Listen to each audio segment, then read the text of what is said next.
มีบ่เงินนะฮะ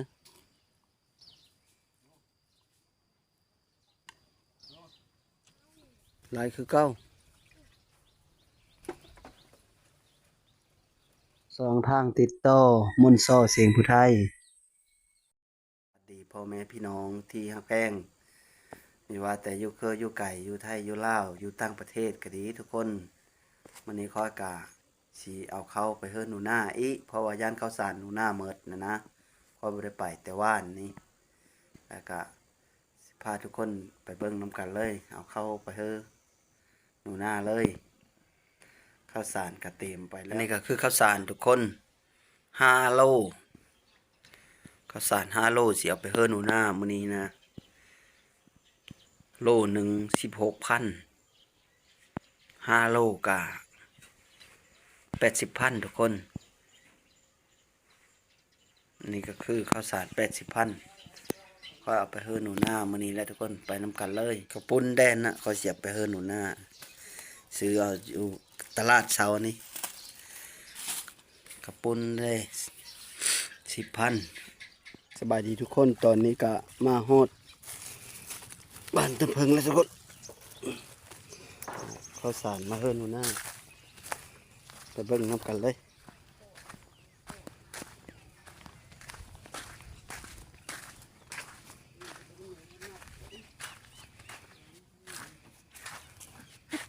เมื่อเราบอกข้าวสารนะครับ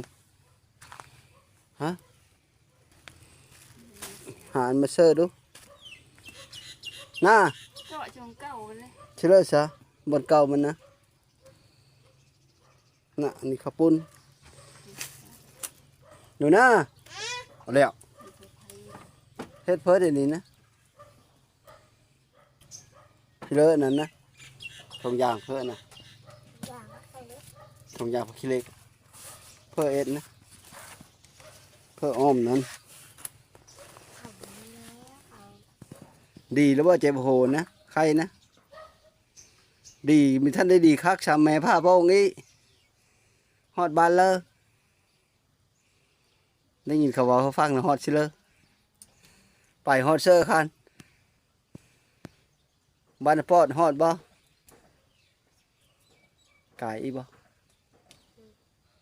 ฮอดบานเลยจ้ะเอ้ามันบ้านนี้นะทางนี้ก็เข้าไปบ้านนั้นเฮาบานปอดฮอดโคหันบ่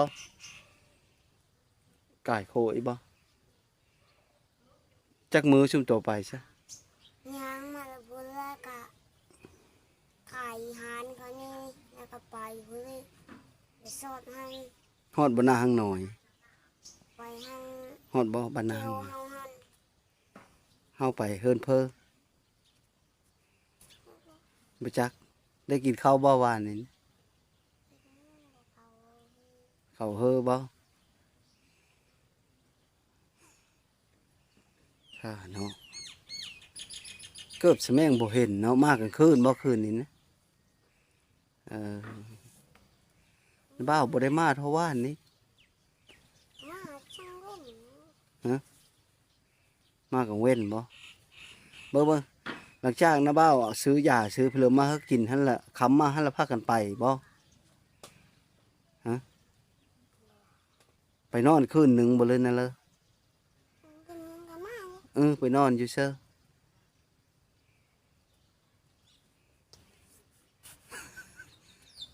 กายบ่บนนะเผาครบกกจิดานะกายบ่กายบ่เด้อหันกายบ่ไม่ได้ไปไม่ได้ไปบ่ได้ไปบ่ฮอดกกจิดานั่นซ้ำบนนะว่าโมกตกครบตัวทำอีกนะได้บ่ได้ไปทางนั้นเอาถ้วยมาไปล้างถ้วยมากินข้าวปุ้นนี่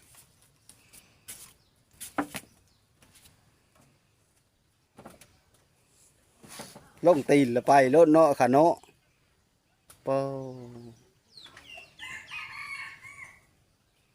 ฮอดชิเลอถามฮอดบรรปอดบ่ฮอดบกกสำขายใหญ่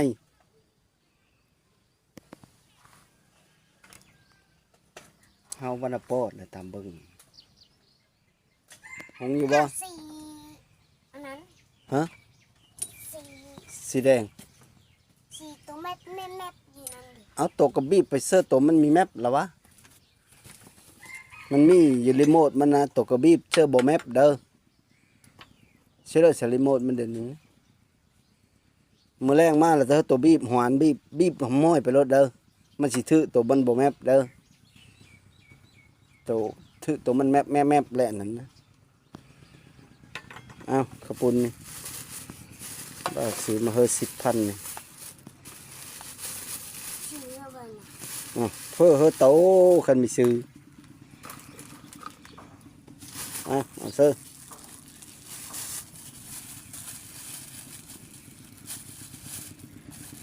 ชื่ออะไรตลาด ตั้งมินโฟดฉันมันสิตก โอ้ย ซื้อเขามาขาย ตลาดวันค้านบ้านกุทิน มันขาดมัน อืมโอ้มันบ้าติดยาติดโหนึกก็เอาไปน้ำเลยบ่ติดไปน้ำโผล่ไปเลย ตอนไปนั้นบ่อเลยอย่าไปเนี่ยเพิ่มมีบ่อเฮานะบ่าวเด้นะบ่าวสิไปไหลท้ายอะเบิ่งนี่ ไปแล้วพากันไปโลดมีบ่อกันเลย คือว่าฝนจะตกมันกั้งก็ไปบ่ซะมื้อนั้นนะฝนตกได้ฝนมืดฟ้ามืดฝนเท่าได้ อ่ะให้ยางไปฮอดบ่อนหานเขาหันน่ะเฮาไปอยู่หันว่าฝนตกกะ อืม เฮาไปอยู่หันเฮากะ หนักแล้วอันนี้เสือฝนตกก็แข้งน้ำแกงก็ลอยอย่าไปยามเลิกละไป ไม่ได้แข่งเลย โยซ้ำแข้งและฝนตกอยู่กับฟ้าห้องมีเฮอดุงไปหน้าพี่เลิกผู้เฒ่าผู้แก่เพิ่นเว้าอันเด้ฝนตกมีเฮอดุงไปหน้าฟ้าห้องมีเฮอดุงไปไกล ก่อนกี่ไฟไปจังไปก่อนกี่ไฟโคจังโคลุกแต่เฮินมาบ้านลุกแต่บ้านมาหน้านี่พัดเหยียบรถลงตีนลงไปรถซื้อยามาติดโหติดห่างเอายาเฮาอยู่เฮากินแล้วพัดได้แห้งแล้วพากันไปรถ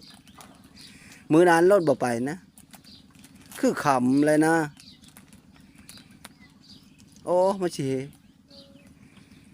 เบิ่งไปตอนแรงหันเนาะเบ้ามื้อกะ12 โมงตอนแรงหันเหยียบรถไปนอนคืนหนึ่งนอนอยู่เช้อเฮิรนคนบ่เลยนะเลย คนคน นอนอยู่เฮิรนคนบ้านนปอดนี่บ่อันเฮาไปเด้อโหโคหั่นบ่เออ ไม่ได้เฮาได้ไปทางพีนะ เออ เฮาไปทางพี มันมีทางโงงขึ้นดอนปลายดอนเทงเขานะบ่เลาะโหยขึ้นไปพุ่นเลย ทางเลาะโหยเฮาไปเสื้อวัดผู้บ่ฮอดบ่วัด บ่ มีฮอด ยางเข้ามาทางนี้ ทางนั้นก็ไปวัด ทางนี้ก็มาวัด เอ ทาง อ นี้ก็มาเพื่อนเขา เออแล้วเฮาไปหั่นไปนอนอยู่เพิ่นเนาะเพิ่นเป็นนั่นเลยผู้บอนไปนอนนะ แต่เพื่อนเขาหานนั่นเอง อยู่บนหานไข่เคิงรถบ่ บนหานมีใครเคยรู้ไหม หานใหญ่ๆบ่เขามุ่งฮอดทางบ่เขามุ่งโกมทางโกมเลยบ่ บ่คนมุกบ่ เอาลงซื้อแม่กินเสื้อน้ำเสื้อเฟรแล้วก็พักกันกินกินกระปุนหั่น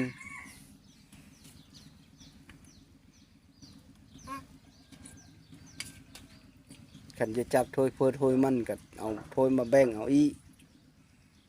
ย่อ โอ้ เพิ่ ย ม เลยยังคุย ฮะ โอ้ยเลย แบ่งเอาไป มันยันแม่ตัวเยอะกินตังฮะ นี่แบบพีช ฮะ จานใดอีเมียกินหมดจานใดอีเมียกินพีช บริเพชตัวแบ่งเฮ้ยอ๋อย่านตะเข้าชุ่มตัวหมดนี่ยั่งอยู่ดิเบามาเฮ้ยก้อน5 โลวันนี้นะเบาติดเบิ้งข้างใน5 โลข้างในเลยซ้ำเก้านี่แหล้วนะเบามาเฮ้ยนี่ก็ดิ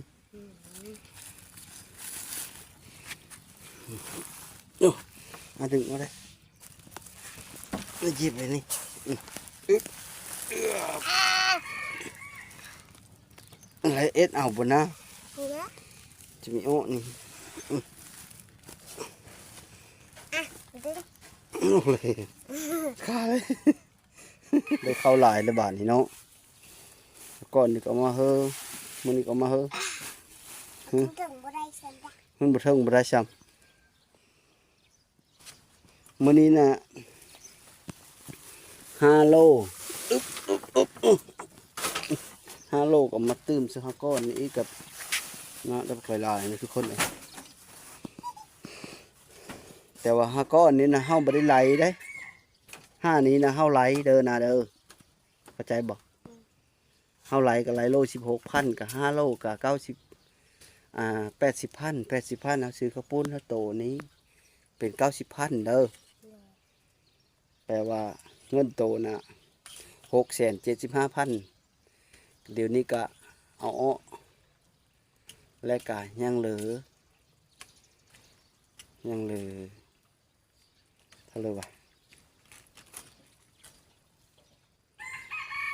จักยังเหลือเท่าไหร่แหละยังเหลือ5,675,000ยังเหลือ580,000เนาะยังเหลือ580,000 น้ำนม585,000 น้ำมืดแล้ว ฮะ น้ำนมตัวว่าซื้อมาเฮ้ย แพ็คหนึงนั่นนะเห็นเลิกกินดอเท้บ่ได้กินข้าวเลยกินแต่นมบ่ตายเงินโต675,000เนาะน้าบ่าวเข้ามาเฮอนี่แล้วก็ซื้อข้าวปุ้นเฮอกระลุดลงก็ยังเหลือ585,000เด้อโอ้เพิ่นเหรอบ่ได้หลายบ่คืนนี่อะไร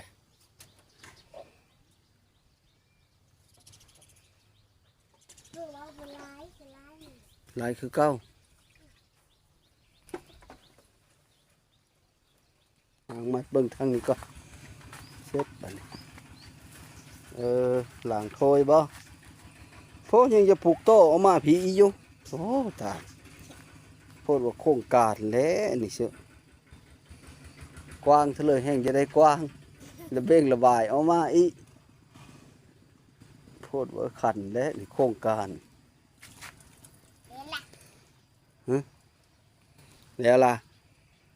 แล้วก็ไปแบ่งกินรถแล้วลาวนี่เนาะตั้งใจเฮ็ดอันนี้ไต่ขึ้นไปนี่ไม้แป้นผลไม้แป้นอันไม้ละเอียดนี่ซ้ำพละนี่สปะคาบขินปะคาบไม้น้ำนี้แล้วเจ็บปวดอย่างนั้นแหละโอ้จากลายน้ำเลยพี่เลิศอันค้างหม้อค้างโม่ยพี่เลิศนั่นน่ะนะโม่ยเข้า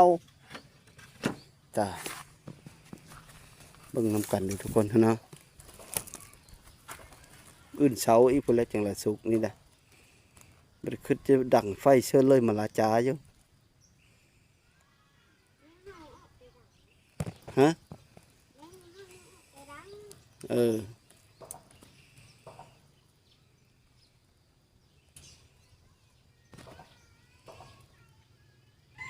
ท่านได้ยะอายสักดีแล้วนี่เนาะ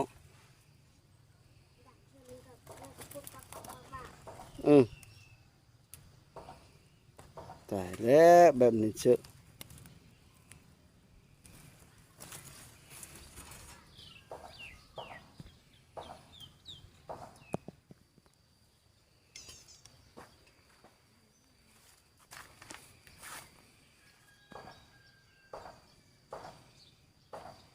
ทะยานอันนี้นั่นแหละ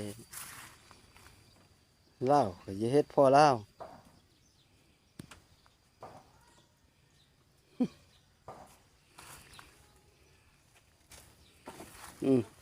มาดังไฟเสียสิฮะ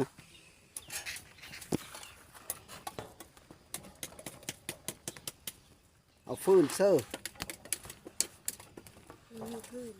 นี่พื้นนะบ่าวมาเฮอกับบิลิซีนมันเลย เยอะมันก็ดูใหญ่มีดมันซีนบ่ได้นะ อืม หาที่แมงมันก็ซีนบ่เฮา โย มันอายบ่ซีนเฮ้อฮะน่ะ มัดพื้นมันจะฟดมอนะอาจุดโตมีดังไฟเชื่อนึ่งตะหึงแล้ววันนี้ ตะวัน นึ่งตะวันนี่บ่นะมือฮื้ออีพุ่นละมันจังว่าสุกทอนตะวันนี่ก็ยังบ่สุกเลย นึ่งเขาหนัง นึ่งข้าวเหนียวเนี่ยนี้แหละมือนะบ่าวไม่ได้ถือเข้ามาเป็นอันมีชุกเป็นอันมีช่วยเห็นมือเลิศถือมานะเพิ่นก็นึ่งข้าวเพราะเพิ่นคักเพราะเพิ่นโอ้ใครได้แต่ซื้อข้าวปุ้นมาให้กินเนาะโอ้เขาน่ะบ่ได้ถือมื้อนี้นะถือแต่ข้าวสาร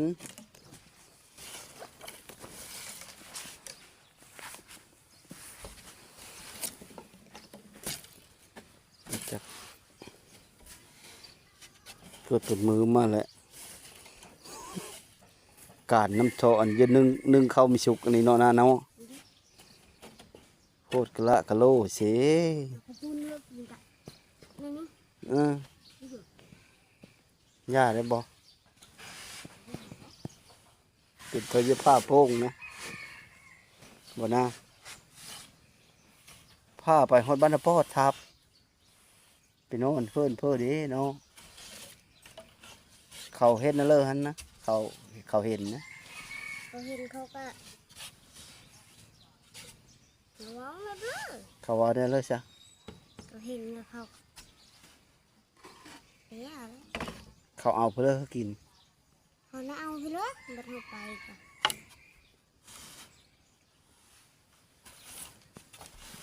เขาเห็นเขาก็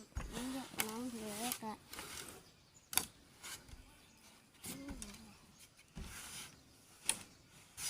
แม่พาไปละไปบ่นะฮะตัวคือว่ามีไป มีได้บอกว่ามีไปได้มีไปได้นะเราตีบ่ฮะ ด้วยตอนนี้หัวนี่พาเขาไปซื้อยากุศล พระเราเอานะบ่พาไปจุดซุ่มพาไปซื้อยาอยู่จุดซุ่มไปฮอดกายโพดบ่ได้ซื้อซ้ำยากันดิเราเอาตัวไข้แหละเล่าเลยทำหน้าที่เป็นแม่นะน้องพาไปซื้อยาอยู่จุดซุ่มหาบเคิงบ่เลยไม่ได้หาบ หักเคิงอะไร ปาเตอ หักเคิงแต่ไม่ได้หลาย บ่ได้หลาย แปลว่าไปบ่เฮิงเนาะพาไปซื้อยาแต่ซื้อ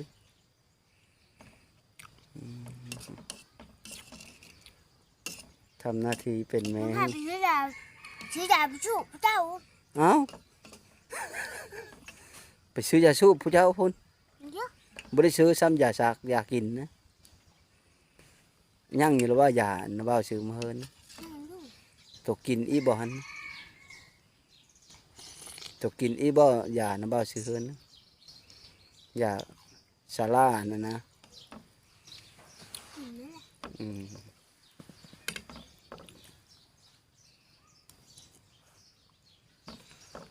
แสดงว่าคืนนี้ได้กินข้าวสิละคืน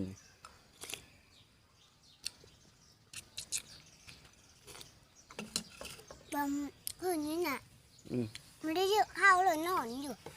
บ่ได้เยอะเลย มันเมื่อยหยางเด้เนาะโอ้เฮ็ดเลยดิจังได้รถทีบเพื่อตัวนี้เด้เวลาแม่ตัวผ้าโพงตัวขี่รถที่ปั๊บรถเนาะไปบ้านขี่รถที่ไหลอยู่อันนี้เด้อ เอาผิดกูเละกูที่แรกแล้วแหวกไปเลยไก่เลยแบบ เออ ไก่คือยาวกว่าท่าน บักหนูนาบักหลาหนูนาโลดแล้วเนาะ อืม ถ้าอีแม่เด้บ่ถ้ากูแน่ ถ้ากะทิไปอีก อืม ไปไกลๆเลยมือมันเห็น อืม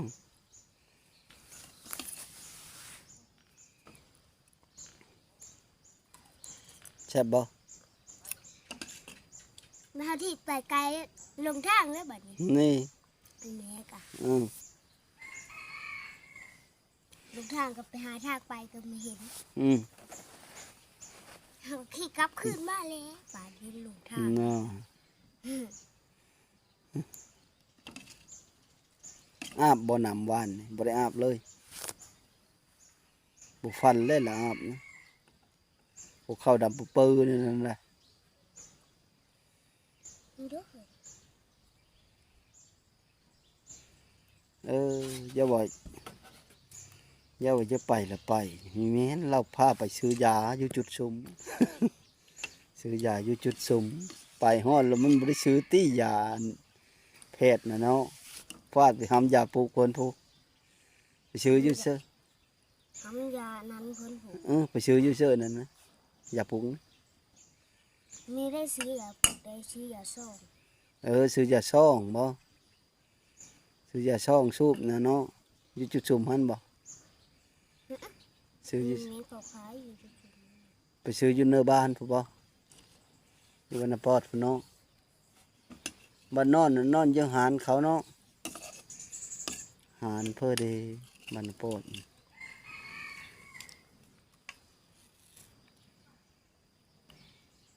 เฮือนทางเฮาปลอรถบ่สองสำลังหนึงบ่เฮาไปนะ บ่ซ้ำซีปหลังซ้ำนี้เลยนะ เออ ซ้ำนี้แหละ เฮาไปไก่เติบเนาะอืมจนจะฮอดทางเฮาวัดเนาะ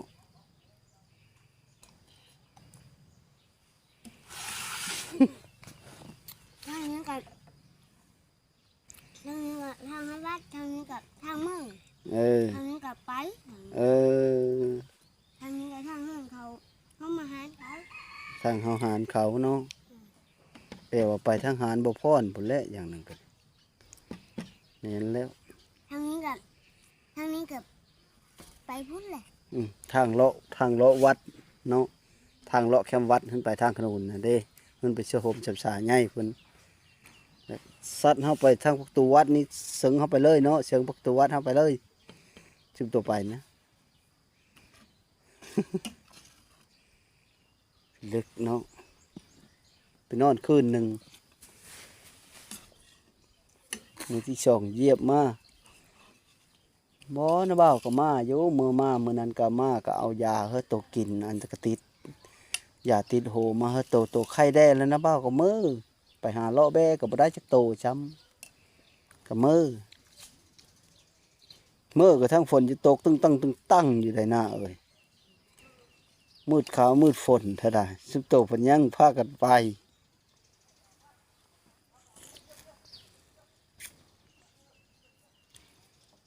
คือสิบ่ไปอีดอกมื้อนี้ซะเนาะพยายามดังไฟนึ่งข้าวน่ะเด้อให้มันสุกเด้อ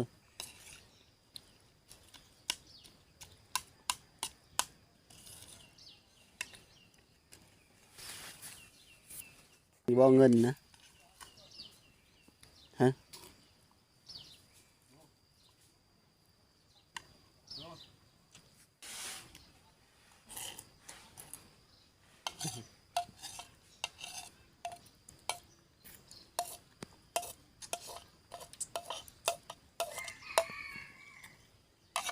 อร่อยบ่นะ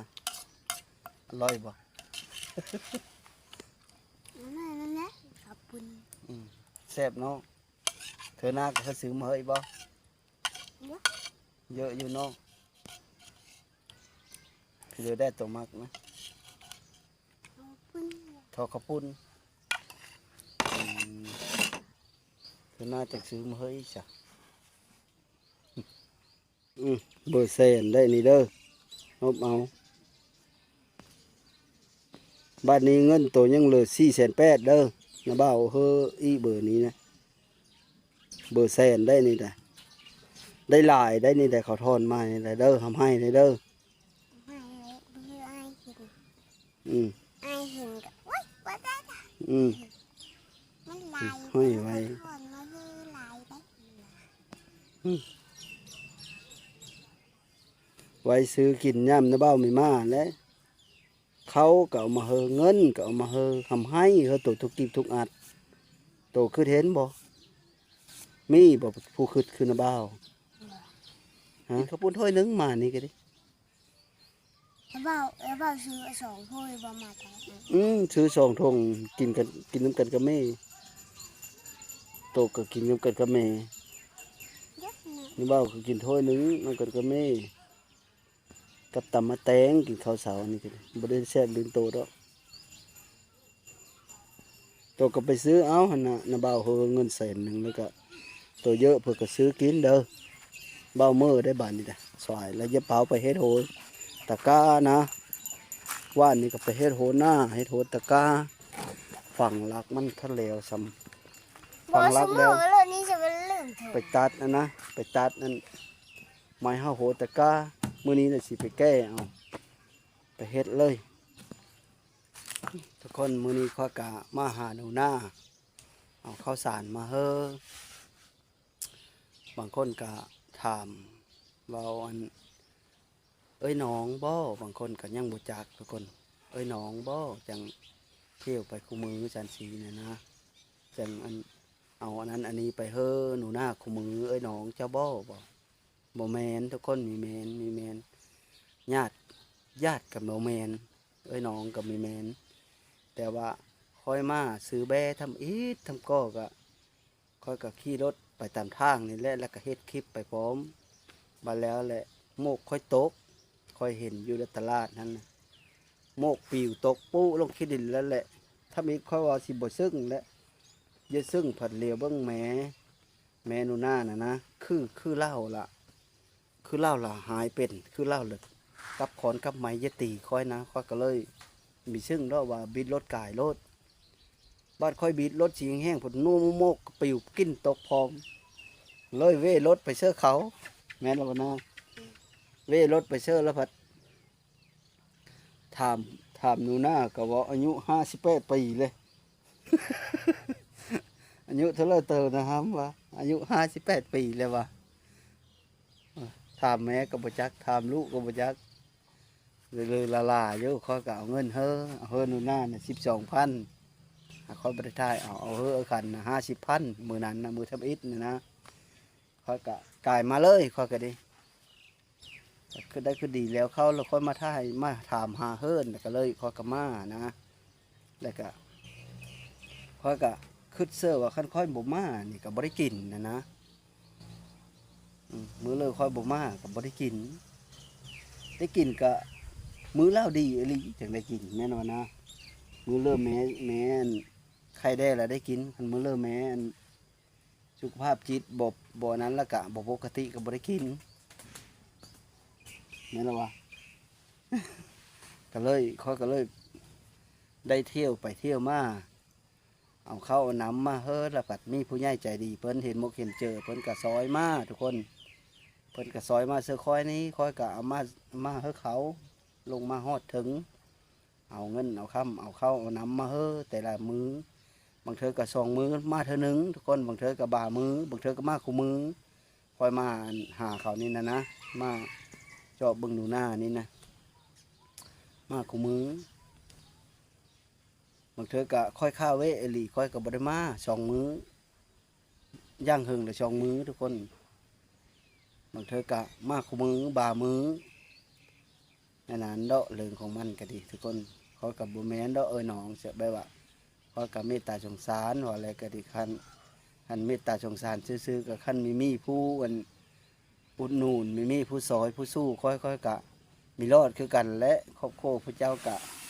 ค่อยกะมีลูกมีเม่ครอบครัวค่อยกะลูกค่อยกะใหญ่เป็นสาวเป็นบ้าวหมดเลย